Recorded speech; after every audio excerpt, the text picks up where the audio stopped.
কাল রবিবার তৃতীয়বারের জন্য শপথ নেবেন প্রধানমন্ত্রী হিসেবে নরেন্দ্র মোদী। আর শপথের আগেই মোদীকে নিশানা করেছেন মুখ্যমন্ত্রী মমতা বন্দ্যোপাধ্যায়। অগণতান্ত্রিকভাবে কেন্দ্রের সরকার গড়ার অভিযোগ মমতা বন্দ্যোপাধ্যায়ের দাবি, এনডিএ বেশি দিন টিকবে না, ইন্ডিয়া দেশে সরকার করবে, এমনটাই দাবি করেছেন তৃণমূল নেত্রী মমতা বন্দ্যোপাধ্যায়। আমার সঙ্গে রয়েছে আমার প্রতিনিধি আবির ঘোষাল রয়েছে, আবিরের সঙ্গে কথা বলবো। আবির, তার মানে শপথের আগেই দিল্লিতে আরো জোরদার আন্দোলনের বার্তা দিলেন তৃণমূল নেত্রী। দুটো বিষয় খুব লক্ষণীয়। প্রথমত হচ্ছে যে ইন্ডিয়া যে আগামী দিনে সরকার গঠন করবে না সেই নিশ্চয়তার দেখা কেউই দিতে পারছে না। ফলে আগামী দিনে ইন্ডিয়া যদি সরকার গঠনও করে সেই সরকারের স্থায়িত্ব নিয়ে তিনি প্রশ্ন তুলে দিয়েছেন। দ্বিতীয়ত হচ্ছে যে নরেন্দ্র মোদী তিনি বরাবরের জন্য প্রচারের ক্ষেত্রে দাঁড়িয়ে 400 পারের কথা বলছেন। আসলে যে নির্বাচনের ফল বেরোলো সেখানে যে হাল দেখতে পাওয়া যাচ্ছে তা নিয়েও কটাক্ষ করতে ছাড়লেন না হচ্ছে মমতা বন্দ্যোপাধ্যায়। এবং এই প্রসঙ্গে তিনি মনে করিয়ে দিয়েছেন যেভাবে অগণতান্ত্রিক বা অবৈধভাবে তৈরি হয়েছে সেখান থেকে এই টিম আদৌ স্থায়িত্ব পাবে কিনা। সেক্ষেত্রে দাঁড়িয়ে হচ্ছে যে মোদীর যে নেতৃত্ব অন্তত এনডিএ জোটের মধ্যে যারা রয়েছে তাদের মধ্যে সেই প্রসঙ্গের কথা তিনি তুলেছেন। এবং তুমি যদি দেখো যে চন্দ্রবাবু নাইডু এবং নীতিশ কুমারের যে ভূমিকার কথা নিয়ে, সেক্ষেত্রে মমতা বন্দ্যোপাধ্যায়ের বক্তব্যের ক্ষেত্রে একটা বিষয় স্পষ্ট উঠে এসেছে যে তিনি ইঙ্গিত দিয়ে রেখেছেন যে ওই শিবির থেকেও যে অনেকে যোগাযোগ রাখছেন না এমনটা কিন্তু নয়। ফলে সব মিলিয়ে ইন্ডিয়া জোট যে শক্তিশালী অবস্থাতে থাকবে এবং এনডিএর বিরোধিতা করতে নেবে পুরোদস্তুর রাজনৈতিক আক্রমণ সংসদের মধ্যে এবং বাইরে তিন জায়গা থেকেই চলবে, সেটা পরিষ্কার করে দিলেন তৃণমূল সুপ্রিমো মমতা বন্দ্যোপাধ্যায়। বেশ আবির।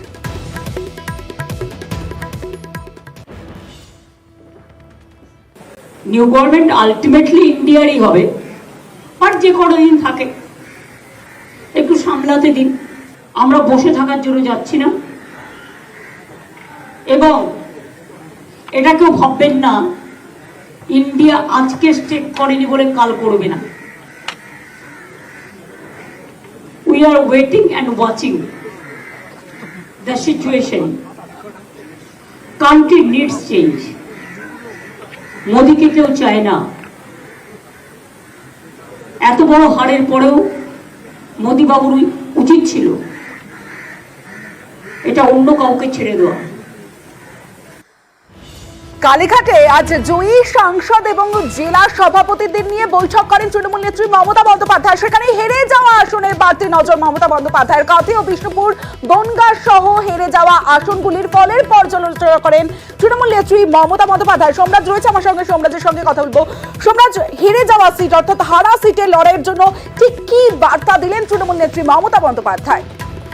দেখো, মমতা বন্দ্যোপাধ্যায় আজকে একটাই স্পষ্ট বার্তা যে আরো ভালো করতে হবে। 2019-এর লোকসভা ভোটের নিরিখে তৃণমূল কংগ্রেসের বিধানসভা ভিত্তিক যে ফলাফল ছিল এবং 2024-এর লোকসভার ভোটের ফলাফলের নিরিখে বিধানসভা ভিত্তিক যে ফলাফল তা অনেকটাই ইতিবাচক বলে মমতা বন্দ্যোপাধ্যায় মনে করেন। আর সেক্ষেত্রে মূলত কয়েকজন বিধায়ক এবং সাংসদদের বার্তা যাতে তাদের এলাকায় আরো বিশেষ করে নজর দেন এবং সেই এলাকাগুলিকে আরো ভালো ফলাফল কিভাবে করা যায় সেই দিকেও বিশেষভাবে নজর দেওয়ার কথা বলেন মমতা বন্দ্যোপাধ্যায়।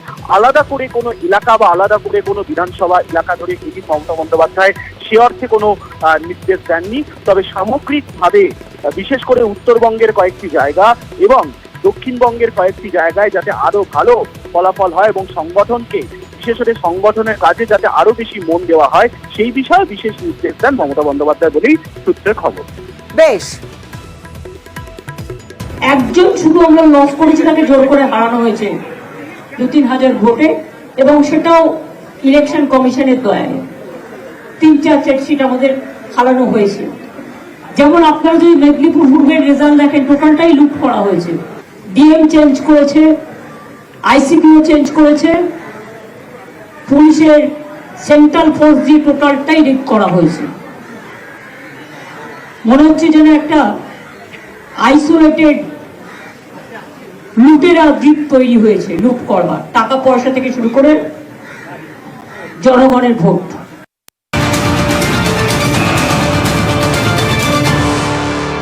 24-এর লোকসভা নির্বাচনে একাধিক কেন্দ্র ছিল তৃণমূলের টাফ ফাইট। আর সেই টাফ ফাইটে সব প্রতিকূলতার মধ্যেই দলের লড়াইয়ে খুশি তৃণমূল নেত্রী মমতা বন্দ্যোপাধ্যায়। ইউসুফ পাঠান, মিতালি বাগ, রচনা বন্দ্যোপাধ্যায় এবং জগদীশ বসুনিয়ার বাড়তি প্রশংসা করেছেন তৃণমূল নেত্রী মমতা বন্দ্যোপাধ্যায় এবং সুজাতা মণ্ডল, উত্তম বারিকের লড়াইকেও সাধুবাদ জানিয়েছেন তৃণমূল নেত্রী।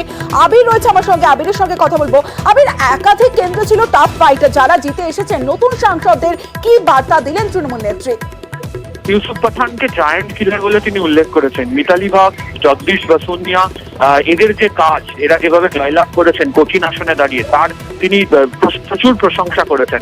এবং একই সঙ্গে তিনি যেটা উল্লেখ করেছেন, বিভিন্ন কঠিন আসনগুলোর ক্ষেত্রে যে পরিস্থিতির কথা, বিভিন্ন রকম ভাবে বিজেপি সেখানে যেভাবে সভা করেছিল, যে ধরনের ইস্যু তুলে ধরার চেষ্টা করেছিল, সেখানে দাঁড়িয়েও তারা কাজ করে গিয়েছেন। আজকে দুটো জিনিস নতুন সাংসদদেরকে তিনি মনে করিয়ে দিয়েছেন। এক, কেন্দ্রীয় বঞ্চনা ইস্যুতে তাদেরকে ভীষণ রকম ভাবে সরব হতে হবে, আরো আক্রমণাত্মক হতে হবে। দ্বিতীয়ত হচ্ছে এনআরসি, সিএ, ইউসিসি এইগুলো বাতিল করার জন্য সংসদের মধ্যে ব্যাপক আন্দোলন করবে হচ্ছে তৃণমূল কংগ্রেস। সেই আন্দোলনের ক্ষেত্রে এদেরকে গুরুত্বপূর্ণ ভূমিকা গ্রহণ করতে হবে। অনেকেই প্রশ্ন তুলেছিলেন নতুন মুখ নিয়ে আসা এবং যে আসনগুলোতে তাদেরকে দেওয়া হচ্ছে সেই আসনগুলোর ক্ষেত্রে তারা কি ভূমিকা পালন করবেন। কিন্তু এদিনকে মমতা বন্দ্যোপাধ্যায় নতুন সাংসদদের সঙ্গে বৈঠকে বুঝিয়ে দিয়েছেন যে তারা লড়াই করে জিতে এসেছেন, সাংগঠনিক ক্ষেত্র সেখানে কাজ করেছে। আগামী দিনে তাদের কাজ হচ্ছে পুরোপুরিভাবে ময়দানে নেমে পুরোদস্তুর সংসদে থেকে এই লড়াইকে বজায় রাখা। বেশ হবে।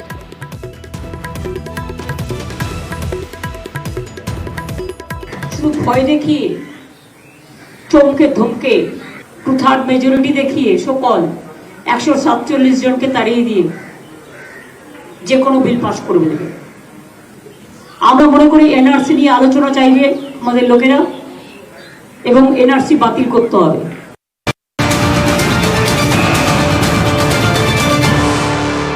18তম লোকসভা নির্বাচন আর 24 লোকসভা ভোটে বিপুল জয় তৃণমূলের, আর বিপুল জয়ে মহিলাদের বিপুল সমর্থন। মহিলা ভোটে মমতা বন্দ্যোপাধ্যায়ের মন। আমার সঙ্গে রয়েছে আমার প্রতিনিধি সোমরাজ রয়েছে, সোমরাজের সঙ্গে কথা বলবো। সোমরাজ, সংসদে 11 জন মহিলা সাংসদকে পাঠাচ্ছে তৃণমূল। মহিলা মন ধরে রাখতে কি বার্তা মমতা বন্দ্যোপাধ্যায়? দেখো, আজ মমতা বন্দ্যোপাধ্যায় বৈঠক চলাকালীন এই বিষয়টা স্পষ্ট করেন যে 38% মহিলা প্রতিনিধি তৃণমূল কংগ্রেস পাঠাচ্ছে তাদের দলের তরফে, যেটা নিঃসন্দেহে ইতিবাচক। তার কারণ গোটা দেশে এই নজির নেই যে কোনো একটি রাজনৈতিক দলের তরফে 38% মহিলা প্রতিনিধি, যেটা আসনের মধ্যে থেকে 38% মহিলা প্রতিনিধি লোকসভায় প্রতিনিধিত্ব করবে।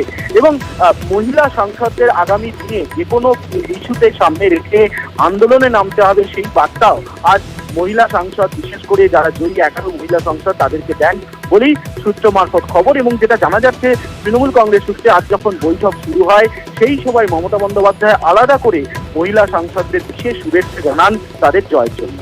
বেশ। ভারতবর্ষের বুকে আমাদের মহিলা ইলেক্টেড সংসদের সংখ্যাটা হচ্ছে 38.38%। একজন শুধু আমরা লস করেছি, তাকে জোর করে হারানো হয়েছে 2-3 হাজার ভোটে, এবং সেটাও ইলেকশন কমিশনের দয়ায়। 2019-এর লোকসভা ভোটে বঙ্গ বিজেপি পায় 18টা আসন, 2024-এ সেটাই কমে হয় 12। আর লোকসভা ভোটে বাংলায় বিপর্যয় বিজেপির একের পর এক নেতা উগরে দিচ্ছেন ক্ষোভ। কারো নিশানায় নেতৃত্ব, কারো নিশানায় গোষ্ঠীদ্বন্দ্ব। কৃষ্ণনগরের পরাজিত প্রার্থী তো আবার দুর্নীতির অভিযোগও করেছেন।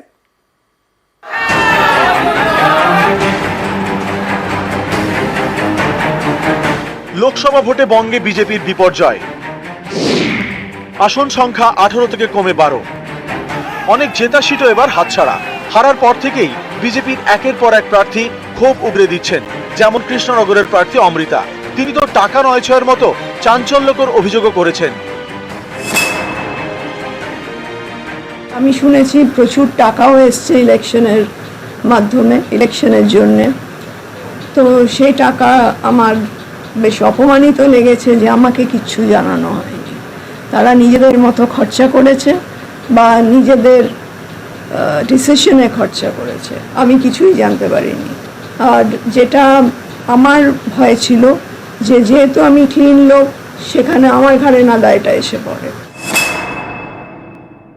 আমি যেটা দেখলাম, প্রচণ্ড লবিং আছে, গোষ্ঠীদ্বন্দ্ব খুব ভালো রকম আছে। এই পার্টির সঙ্গে ওই পার্টির বনে না, ওই পার্টির সঙ্গে এই পার্টির, বা আমি জানি না সেটা। গোষ্ঠীদ্বন্দ্বটা কিন্তু পার্টিটাকে শেষ করে দিচ্ছে।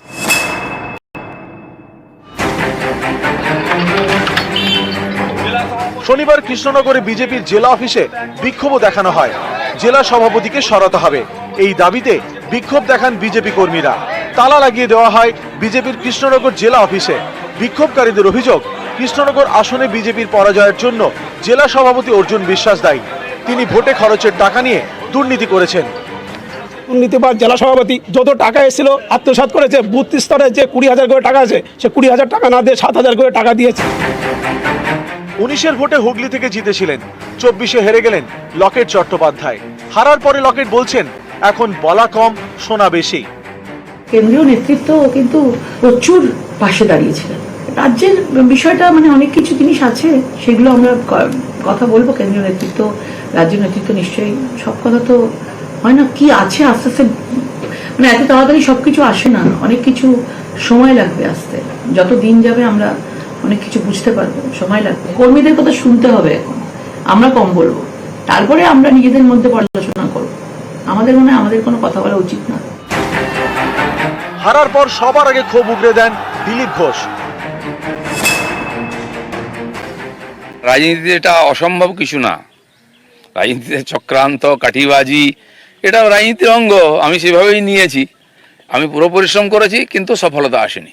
রাজনীতিতে যা হয়, সবাই কাঠি নিয়ে ঘুরতে থাকে। এর পিছনে কি আছে, কেন করা হচ্ছে, এটা তো ভাবতে হবে। কিছু তো আছেই, নাহলে যারা পুরনো পার্টির প্রতিষ্ঠিত নেতা, তাদেরকে হারাবার জন্য পাঠানো হয়েছিল নাকি কি জন্য?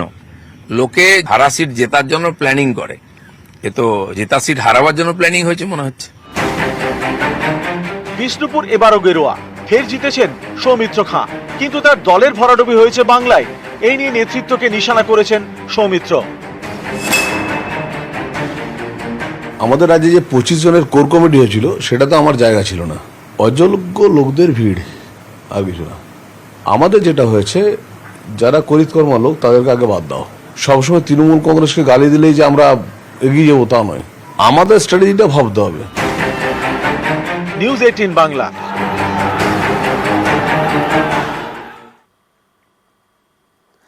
Old is gold.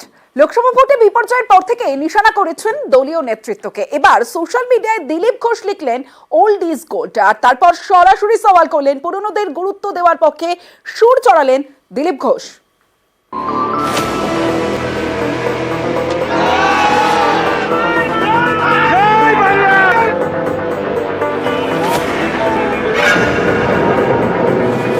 পুরোনোরা সবসময় ওল্ড ইজ গোল্ড। পুরোনোদের ছেড়ে দিলে বিজেপি থাকবে না, সেটা অন্য। ওল্ড ইজ গোল্ড যেমন হয়, তখন ওরে নবীন ওরে মোর কাঁচা, আদমরাদের ঘা দিয়ে তুই বাঁচা, সেটাও হয়। গত বৃহস্পতিবার কথা বলেন দিলীপ ঘোষ, তারপর শনিবার সোশ্যাল মিডিয়ায় লেখেন ওল্ড ইজ গোল্ড। 24-এর লোকসভা ভোটে বঙ্গে বিজেপির বিপর্যয়, হেরেছেন দিলীপ ঘোষও। তারপর থেকেই বারবার নেতৃত্বকে নিশানা করছেন দিলীপ। বারবার বলছেন, পুরনো নেতাকর্মীদের গুরুত্ব না দিলে কিন্তু বিপদ। যখন পার্টির বিপর্যয় হয়, তখন পেছনে তাকানো দরকার আছে। যারা পার্টি দাঁড় করিয়েছেন, যারা পার্টিকে জিতিয়েছেন, তাদেরকে সঙ্গে নিতে হয়। সেরকম অনেক কার্যকর্তা বসে আছেন, যে কোনো কারণে কাজ করেননি, তাদেরকে সঙ্গে নেওয়া উচিত পার্টিকে এগিয়ে নেওয়ার জন্য, যারা দূর নিয়ে এসছেন পার্টিকে। এ রাজ্যে দিলীপ ঘোষের নেতৃত্বে বিজেপির উত্থান। 2019 সালে সাংসদ সংখ্যা 2 থেকে 1 লাফে বেড়ে হয় 18। তখন বিজেপির রাজ্য সভাপতি দিলীপ ঘোষ। 21-এর বিধানসভা ভোটের পর দিলীপের রাজ্য সভাপতির পদ যায়। তারপর 24-এর লোকসভা ভোটে বিজেপির বিপর্যয়। বাংলায় পদ্মের সাংসদ 18 থেকে কমে 12। আপনার নেতৃত্বে 18টা সিট পেয়েছিল, কিন্তু এবার দেখা গেল 12টায় নেমে এসছে। দলের কি অনেকটাই খামতি মনে করছেন? খামতি তো হয়েছে, রেজাল্টটাই সব শেষ। সেটা কেন হয়েছে এবার ভাবতে হবে সবাইকে। 19-এর লোকসভা ভোটে মেদিনীপুর থেকে জেতেন দিলীপ ঘোষ। 24-এ সেই মেদিনীপুর থেকে সরিয়ে তাকে পাঠানো হয় বর্ধমান দুর্গাপুরে। নতুন কেন্দ্রে গিয়ে তিনি হেরে গেলেন। 19-এ তার জেতা মেদিনীপুর আসনও হাতছাড়া হয়েছে বিজেপি। গত এক বছর সোয়া বছর ধরে পুরোপুরি মেদিনীপুরে আমি সময় দিয়েছিলাম, তো সেখানে আমাকে লড়তে দেওয়া হয়নি। তো তার ফলে দেখা গেছে রেজাল্ট দুই দিকে কি হয়েছে। ফল ঘোষণার পরে নেতৃত্বের বিরুদ্ধে বারবার ক্ষোভ উগরে দিয়েছেন। এদিন অবশ্য দিলীপ ঘোষ অন্য মেজাজে। উত্তর 24 পরগনার স্বরূপনগরে গিয়ে দলীয় কর্মীদের সঙ্গে মাছ ধরেন। বর্ধমান দুর্গাপুরে ভোটের প্রচারে দিলীপ ঘোষের হাতে দেখা গিয়েছিল ছড়ি। ভোটের পর তার হাতে ছিপ, তাতে মাছও উঠেছে। পুরোনোরা সবসময় ওল্ড ইজ গোল্ড। পুরোনোদের ছেড়ে দিলে বিজেপি থাকবে না, সেটা অন্য। সব রকমই হয়। ওল্ড ইজ গোল্ডও যেমন হয়, তখন ওরে নবীন ওরে মোর কাঁচা, আদমরাদের ঘা দিয়ে তুই বাঁচা, সেটাও হয়। আমাদের মধ্যে নবীন প্রবীণের কোনো দ্বন্দ্ব নেই। নিউজ 18 বাংলা।